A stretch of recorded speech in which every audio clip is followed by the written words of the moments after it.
નમસ્કાર વિદ્યાર્થી મિત્રો, આજના વિડિયો લેક્ચરમાં આપનું સ્વાગત છે। મિત્રો, આજનો આપણો જે ટોપિક છે એ ટોપિકનું નામ છે મુક્ત પતન કરતો પદાર્થ।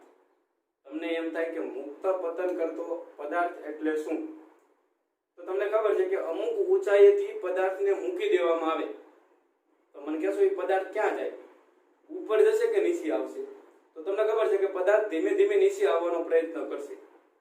આ પદાર્થને મુક્ત પતન કરતો પદાર્થ કહેવાય। કોઈ ઝાડ હોય એના ઉપરથી ફળ પડે તો ફળ છે એ નીચે તરફ જ આવે, તો આ ફળ છે ને એ મુક્ત પતન કરે છે એમ કહીએ કે ખરું। તો આજે આપણે એની ગતિની વાત કરવાની છે। એના માટે હું અહીંયા પૃથ્વીનો ગોળો ધ્યાનમાં લઉં। આ આપણી પૃથ્વી છે।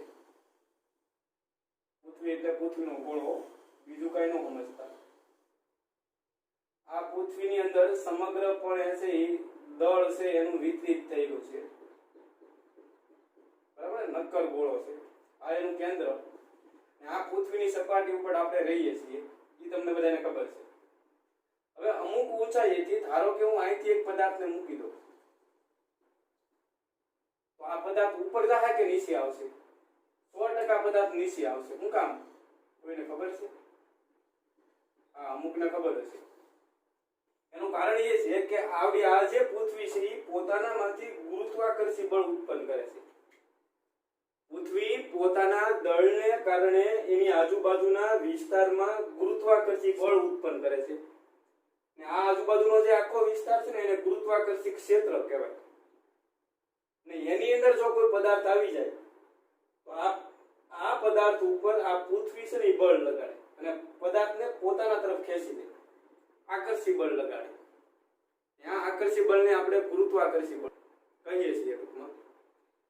તો આ ગુરુત્વાકર્ષી બળને લીધે આ પદાર્થ મને કહેશો ઉપર જવાનું વલણ ધરાવે કે નીચે જવાનું? તો નીચે તરફ આવશે। તો ધીમે ધીમે પદાર્થ છે એ પૃથ્વી તરફ આવશે અથવા એની સપાટી ઉપર આવશે।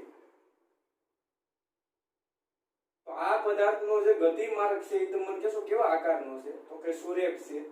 એટલે આ જે મુક્ત પતન કરતો પદાર્થ છે એ સુરેખ પથ પર ગતિ કરે એમ કહીએ કે ખરો। તો તમને આવો પ્રશ્ન પૂછે કે મુક્ત પતન કરતો પદાર્થ કઈ ગતિનું ઉદાહરણ છે? રેખીય ગતિ, ચાક ગતિ કે દોલિત ગતિ? તો એનો જવાબ તમને ખબર હોવી જરૂરી। એટલે સુરેખ પથ ઉપર ગતિ કરે એટલે રેખીય ગતિનું ઉદાહરણ થઈ ગયું। હવે થોડુંક સમજાય એવું છે કે જ્યારે આ પદાર્થને અહીંથી મૂકવામાં આવે ત્યારે એનો વેગ કેટલો હશે?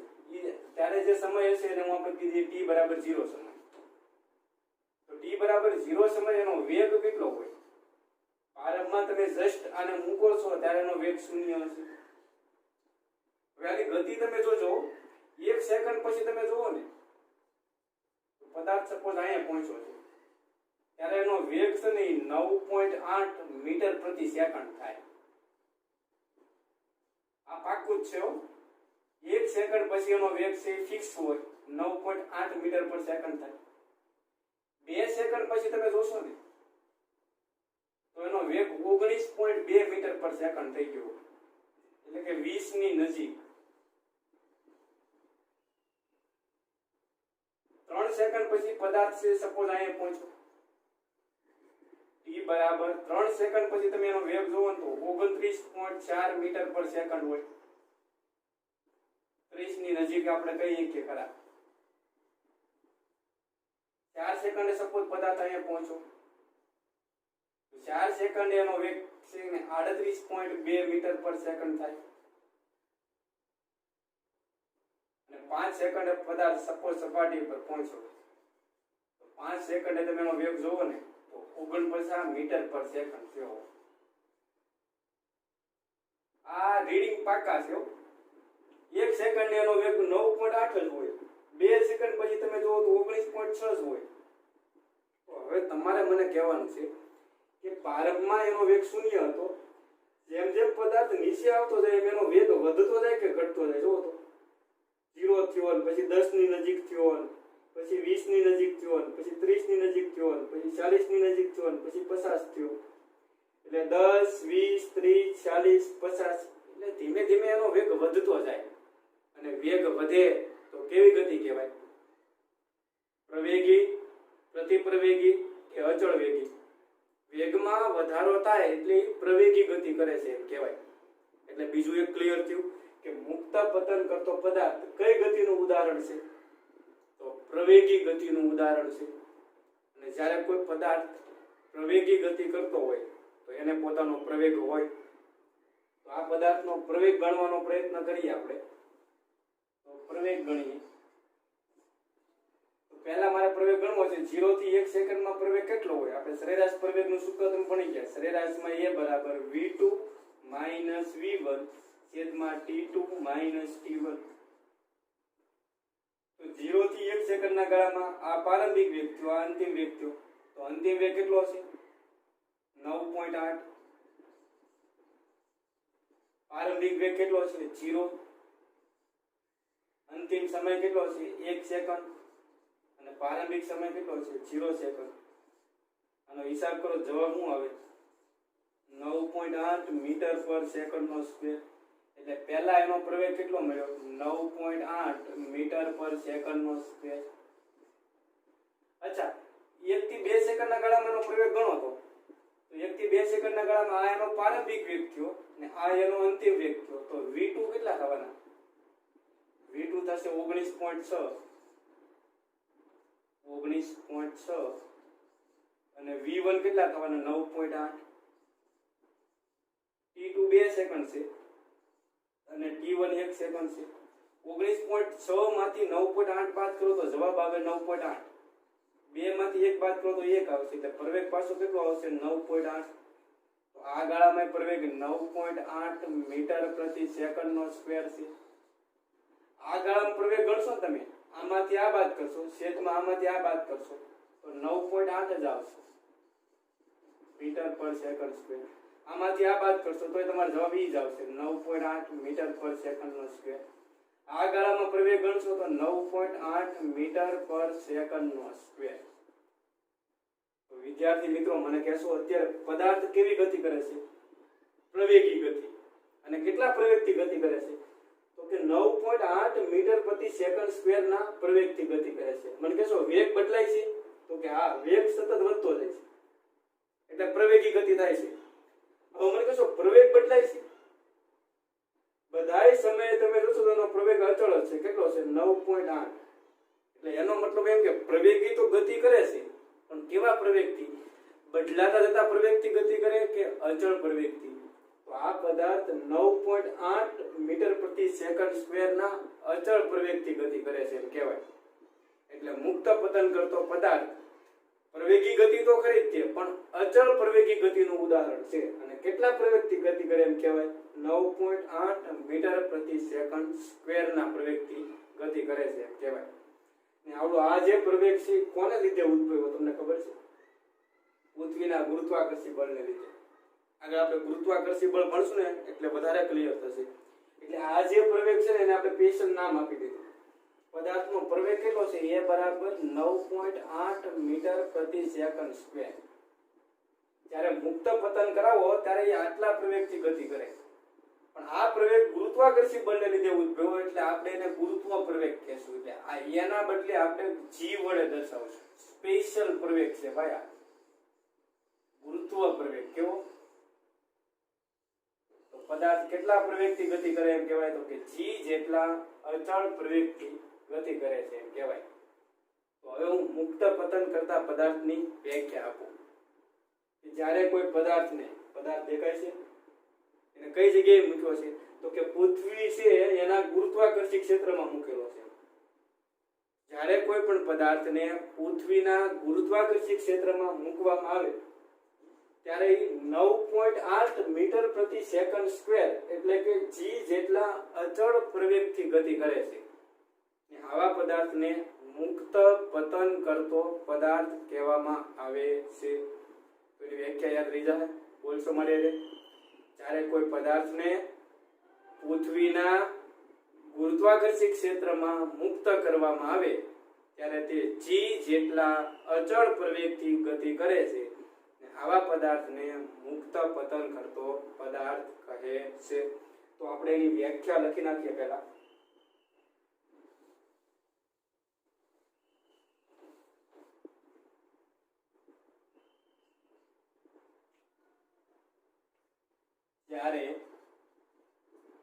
પદાર્થને પૃથ્વીના ગુરુત્વાકર્ષી ક્ષેત્રમાં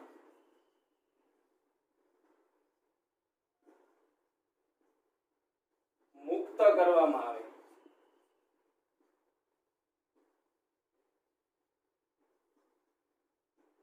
ત્યારે તે G બરાબર 9.8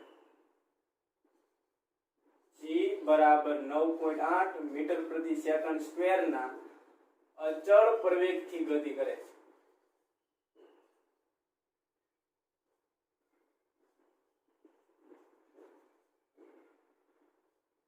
તેને મુક્ત પતન કરતો પદાર્થ કહે છે.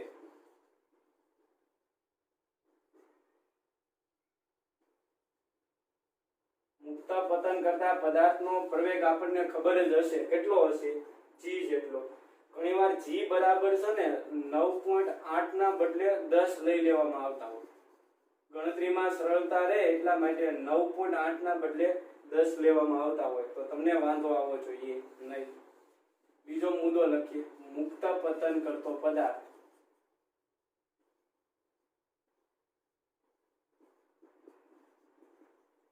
શેનું ઉદાહરણ છે? અચળ પ્રવેગી ગતિનું ઉદાહરણ છે. બે મુદ્દા ક્લિયર છે. મુક્ત પતન કરતો પદાર્થ જો અચળ પ્રવેગી ગતિ કરતો હોય તો આપણા ત્રણ સમીકરણ એને લાગુ પાડી શકીએ કે નહીં? તો અચળ પ્રવેગી ગતિના સમીકરણો શું છે? તો અચળ પ્રવેગી ગતિના સમીકરણો, પહેલું સમીકરણ તમને યાદ હશે, v બરાબર v0 પ્લસ at. સમીકરણ નંબર 1 આપો. બીજું સમીકરણ શું આવે કયો? x બરાબર v0t પ્લસ 1/2 at સ્ક્વેર. સમીકરણ નંબર 2 આપી દો. અને ત્રીજું સમીકરણ શું છે? v square minus v0 square બરાબર 2ax. પણ હવે તમને ખબર હશે મુક્ત પતન કરતા પદાર્થનો પ્રવેગ કેટલો હોય? 9.8. પ્રવેગ 9.8 છે એનો મતલબ શું છે? દર સેકન્ડે એના વેગમાં 9.8 નો વધારો થતો હોય. જો અહીંયા 9.8 વધી જાય, પાછા 9.8 વધી જશે, પાછા 9.8 વધી જશે, પાછા 9.8 વધી જશે. બીજી જો આગળ ગતિ કરશે પાછો દર સેકન્ડે 9.8 નો વધારો થતો હોય. આ તમને ક્લિયર હોવું જરૂરી. ઓકે, હાલો. તો મુક્ત પતન કરતા પદાર્થનો પ્રવેગ કેટલો હોય? G જેટલો. એટલે સમીકરણ 1, 2 અને 3 માં આપણને પ્રવેગ તો ખબર હશે કેટલો હોય? G જેટલો. પણ હવે પ્રવેગ છે ને સદિશ રાશિ છે એટલે એની દિશા ધ્યાનમાં લેવી જરૂરી. તો મુક્ત પતન કરતો પદાર્થ છે એ નીચે તરફ ગતિ કરતો હોય એટલે એનો પ્રવેગ છે એ અધો દિશામાં છે. આને હું y દિશા કહી દઉં. કઈ દિશા કહી દઉં? આને હું x કહેતો હોય તો આ y થાય. એટલે આ મુક્ત પતન કરતો પદાર્થ ઋણ y દિશામાં ગતિ કરે એટલે એનો પ્રવેગ es એ કોના જેટલો હોય? તો કે g જેટલો. પણ અધો દિશામાં ગતિ કરે એટલે આપણે માઈનસ લખશું.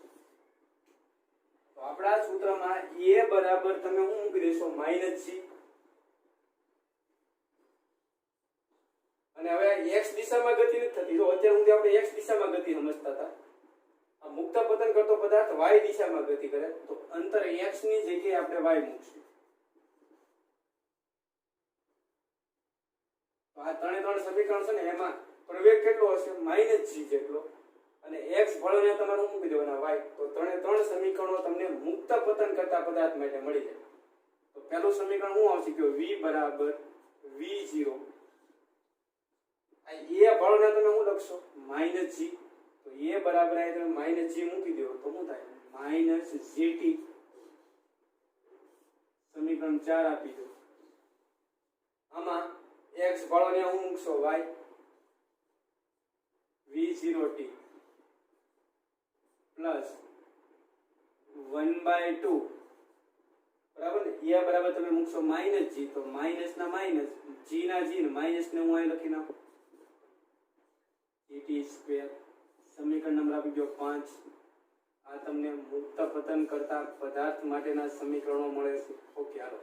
અને ત્રીજું સમીકરણ શું છે v square minus v0 square બરાબર 2 ના 2 એ ભળોને તમે શું મૂકશો માઇનસ g માઇનસ ને હું આગળ લખી નાખું અને x ભળોને તમે શું લખશો y સમીકરણ નંબર આપી દો છઠ્ઠું તો આ ત્રણ સમીકરણો આપણે મુક્ત પતન કરતા પદાર્થ માટે લખીશું તો પહેલું સમીકરણ યાદ રહી જાય v બરાબર v0 માઇનસ gt y બરાબર v0t માઇનસ 1/2 gt સ્ક્વેર ત્રીજું સમીકરણ પછીનું સમીકરણ v square minus v0 square બરાબર માઇનસ 2gy તો એટલી માહિતી તમારે મુક્ત પતન કરતા પદાર્થ માટે યાદ રાખવાની છે તો બીજું આ મુક્ત પતન કરતા પદાર્થમાં સમજા જેવું આ છે કે જ્યારે કોઈ પદાર્થ નીચે તરફ આવતો હોય ઉપરથી નીચે તરફ આવતો હોય ત્યારે એનો વેગ કન્ટિન્યુ વધતો હોય 9.8 19.6 29.4 38.2 અને 49 મીટર પર સેકન્ડ એના કરતા ઊંધું વિચારો ત્યારે આ પદાર્થને ઉપર તરફ ફેંકવામાં આવે ધારો કે અહીંથી આપણે 49 મીટર પ્રતિ સેકન્ડના વેગથી ફેંક્યો જેમ જેમ પદાર્થ ઉપર જાય ને એમ એનો વેગ ઘટતો જાય એક સેકન્ડ પ્રારંભમાં એનો વેગ કેટલો છે 49 મીટર પર સેકન્ડ એક સેકન્ડ પછી જોશું તો 38.2 થઈ જાય બીજી સેકન્ડે જોશું તો 29.4 થશે ત્રીજી સેકન્ડે ઘટીને 19.6 થાય ચોથી સેકન્ડે 9.8 થાય અને પાંચમી સેકન્ડે વેગ શૂન્ય થાય એટલે જેમ જેમ પદાર્થ ઉપર જાય એનો વેગ ઘટતો જાય અને એક સમયે વેગ શૂન્ય થઈ જાય એટલે અહીંયાથી પદાર્થ હવે ઉપર જઈ શકશે નહીં પછી પાછો પદાર્થ નીચે તરફ આવે એટલે વેગ વધતો જાય વધીને અહીંયા 49 થઈ જાય એટલે ઉપર જાય એટલે વેગ ઘટે અને વેગ ઘટે એટલે કેવી ગતિ થશે પ્રતિ પ્રવેગી ગતિ અને નીચે તરફ આવે ત્યારે વેગ વધશે ત્યારે એની ગતિ કેવી થશે પ્રવેગી ગતિ જ્યારે પદાર્થ ઉપર જાય ત્યારે પ્રતિ પ્રવેગી ગતિ થાય અને નીચે આવે ત્યારે પ્રવેગી ગતિ થશે તો આ ચિત્ર તમને ક્લિયર હોવું જરૂરી તો હવે આપણે મુક્ત પતન કરતા પદાર્થ માટે ત્રણ આલેખો મેળવવાના છે એમાં એક અંતર વિરુદ્ધ સમયનો વેગ વિરુદ્ધ સમયનો અને પ્રવેગ વિરુદ્ધ સમયનો આલેખ મેળવવાનો છે તો પહેલા અંતર વિરુદ્ધ સમયનો આલેખ મેળવવાનો પ્રયત્ન કરીએ તો પહેલા મને કહેશો પહેલા t બરાબર 0 સમય ક્યાં છે તો આ અંતરને આપણે y બરાબર 0 લઈ લઈએ તો પ્રારંભમાં t બરાબર 0 સમયે અંતર આપણે ગણતા જઈએ t બરાબર 0 સમયે y કેટલું હશે 0 અચ્છા t બરાબર 1 સેકન્ડ પછી એને કેટલું અંતર કાપ્યું હોય તો 1 સેકન્ડમાં જો એને કાપેલું અંતર ગણવું હોય તો આપણે આ સૂત્રનો ઉપયોગ કરશું y બરાબર v0t માઇનસ 1/2 gt સ્ક્વેર પ્રારંભમાં તો સ્થિર હતો એટલે પ્રારંભિક વેગ તો શૂન્ય થવાનો એટલે આ થઈ જાય 0 1/2 g બરાબર 9.8 ના બદલે અત્યારે હું 10 લઈ લઉં સરળતા રહે એટલા માટે બરાબર તો અહીં 10 લખી નાખો અને t બરાબર 1 મૂકો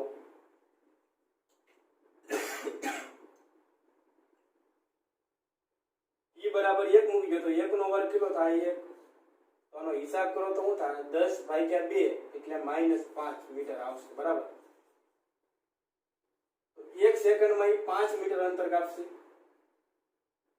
બરાબર t બરાબર 1 સેકન્ડમાં એ -5 મીટર હશે ઓકે હાલો 2 સેકન્ડ પછી તમારે એનું સ્થાન જાણવું હોય તો 2 સેકન્ડમાં ગતિ કરતો કરતો એ અહીંયા પહોંચી ગયો તો 2 સેકન્ડમાં એને કેટલું અંતર કાપ્યું હોય તો આપણી પાસે સૂત્ર હાજર છે y બરાબર v0t માઇનસ 1/2 gt સ્ક્વેર પ્રારંભમાં તો શૂન્ય હતો 1/2 g બરાબર કેટલા લેશો 10 અને t બરાબર 2 સેકન્ડે અંતર ગણવાનું છે તો અહીં 2 મૂકી દો તો 2 નો વર્ગ થાય 4 તો 4 ગુણ્યા 10 એટલે 40 એના ભાગ્યા 2 એટલે -20 2 સેકન્ડે t બરાબર 2 સેકન્ડે -20 મીટર હશે બરાબર t બરાબર 0 એ 0 મીટર હશે 1 સેકન્ડમાં -5 પહોંચ્યો હશે 2 સેકન્ડમાં એ પાછો -20 મીટરે પહોંચી ગયો હોય 3 સેકન્ડે તમારે સ્થાન જાણવું હોય તો અહીં 3 મૂકી દો તો 3 નો વર્ગ થાય 9 9 ગુણ્યા 10 એટલે 90 ભાગ્યા 2 એટલે -45 મીટર હશે t બરાબર 3 સેકન્ડે -45 મીટર હોય 4 સેકન્ડ એને કેટલું અંતર કાપ્યું? તો અહીં 4 મૂકજો, 4 નો વર્ગ થાય 16, 16 દાન 160 ભાગ્યા 2 એટલે -80 મીટર હશે. 4 સેકન્ડ કેટલા મીટર હોય? -80 મીટર. અને 5 સેકન્ડ જો તમારે જાણવું હોય તો 5 નો વર્ગ થાય 25 ગુણ્યા 10 એટલે 1800, એના ભાગ્યા 2 એટલે -125. 5 સેકન્ડ -125 મીટર હોય. તો એનો આલેખ કેવો થાય એ ગણીએ આપણે. જો અહીં ધ્યાન આપજો, આપણે અંતરો લઈએ છીએ 20 20 ની રેન્જમાં લઈએ. 20 40 60 80, પછી લઈ લઈએ 100. આ ઋણ દિશામાં ગતિ કરે એટલે બધા અંતરો કેવા આવશે? માઈનસ. બરાબર, એટલા માટે ગ્રાફ છે નીચે તરફ આવ્યો ઋણ y દિશામાં. તો પહેલા મને કહો t બરાબર 0 સમયનું સ્થાન ક્યાં છે? y બરાબર 0. તો આ t બરાબર 0 એ y બરાબર 0 એટલે એ બિંદુ અહીંયા આવે. 1 સેકન્ડ એ -5 મીટર હશે. સમય થયો 1 સેકન્ડ. હવે અહીંયા છે -20 તો -5 કઈ અહીંયા આવતા હોય. એ બિંદુ કઈ અહીંયા આવશે. 2 સેકન્ડ એ -20 મીટર હશે. તો 2 સેકન્ડ છે એ ક્યાં છે? તો કે -20 મીટર. તો 2 સેકન્ડ અહીંયા છે, -20 અહીંયા છે. 3 સેકન્ડ એ -45 હશે. તો 40 થી આગળ હોય તો 45 આપણે અંદાજે અહીંયા લખી નાખીએ. 4 સેકન્ડ એ છે -80 મીટર હશે. -80 કે કઈ હશે. 5 સેકન્ડ એ 125 હશે. બરાબર ને? પહોંચી આગળ 125 આપણે અહીંયા વિચારી લઈએ.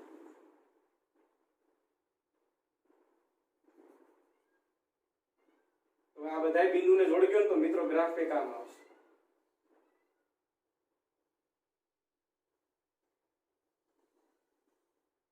આ રીતનો ગ્રાફ આવશે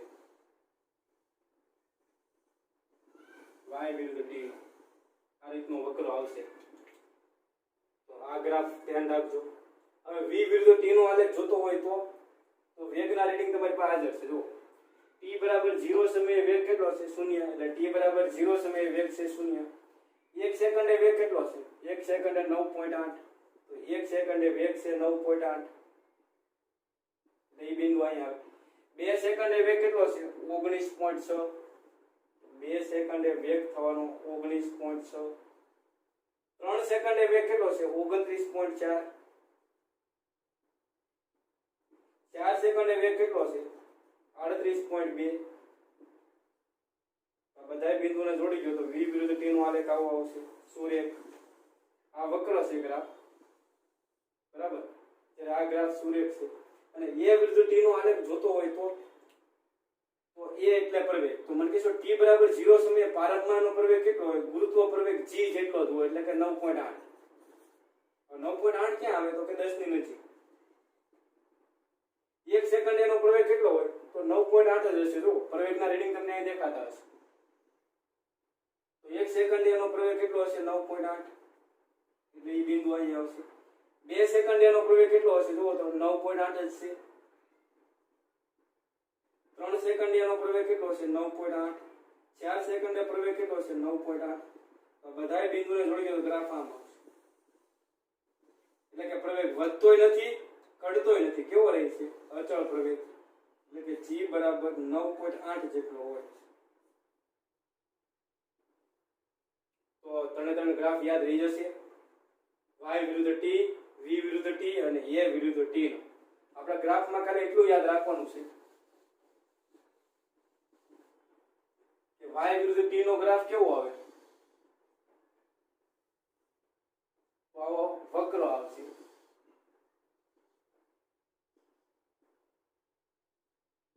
બરાબર? v વિરુદ્ધ t નો ગ્રાફ કેવો આવે?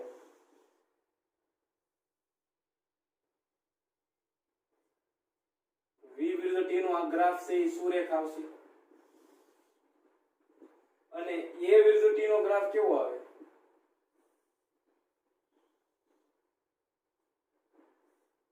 x અક્ષને સમાંતર આવશે આ રીતે.